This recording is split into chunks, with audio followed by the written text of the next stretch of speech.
Hi friends, நான் உங்கள் Justin. இது நில் கவனி சொல். ஃபேஸ்புக்கில் ஒரு வீடியோ பார்த்தேங்க.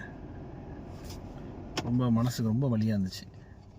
இந்த டிவிக்கு கூட்டத்தில் ஒரு வெளிச்சமாக இருக்கிற டைமில், அது இருட்டினதுக்கப்புறம் இல்லை, கூட்டத்தில் ஒரு ஓரத்தில் அந்த கூட்டம் பிடிச்சி தள்ளுறாங்க எல்லாரையும். ஒரு ஷட்டரு கிட்ட தள்ளுறாங்க. ஒரு ஓப்பன் ஏரியா போல் கடை இருக்குது போல் வரிசையாக தள்ளுறாங்க.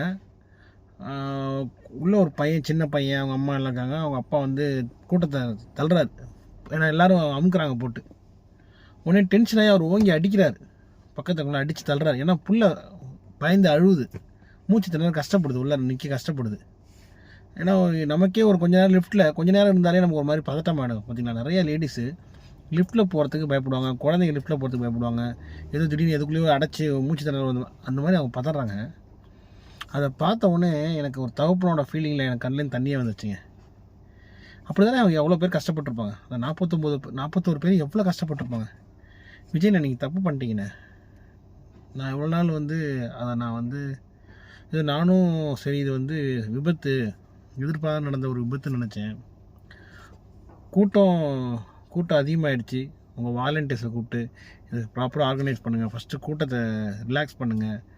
அது மாதிரிலாம் நீங்கள் அதுக்கான வழிகளை எதுவுமே தேடாமல் நீங்கள் எதுக்கு வந்தீங்களோ அந்த விஷயத்த கன்வே பண்ணுறதுக்காக மட்டும் ஃபோக்கஸ்டாக இருந்து உங்கள் மேனேஜ்மெண்ட் டீம் 100% ஃபெயிலியர்னு.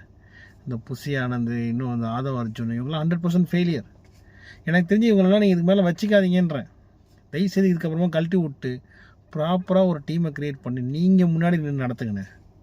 தயவுசெய்து பிரதர், நீங்கள் தயவுசெய்து விஜய் பிரதர், தயவுசெய்து நீங்கள் நடத்துங்க. ஏன்னா இதுக்கப்புறம் எனக்கு தெரிஞ்சு நீங்கள் எப்படி மீண்டு வர போகிறீங்கன்னு எனக்கு தெரியல. ஏன்னா உங்கள் கட்சி இதுக்கப்புறம் எவ்வளோ காலம் இந்த உலகத்தில் இருக்கோ அவ்வளோ காலமும் இது பேசிக்கிட்டே தான் இருப்பாங்க. இந்த 41 சாவுக்கு நீங்கள் உங்கள் கட்சி இருக்கிற வரைக்கும் மனசாட்சி குத்திக்கிட்டே இருக்கும், பதில் சொல்லிக்கிட்டே இருக்கணும். இது சதியா என்னன்னு தெரியாது. அந்த சதியை முறியடிக்க தெரியாமல் நீங்கள் விட்டது உங்கள் தப்பு. இவ்வளோ க்ரௌடு வந்து எவ்வளோ விஷயங்கள் நீங்கள் தப்பு பண்ணிட்டீங்க.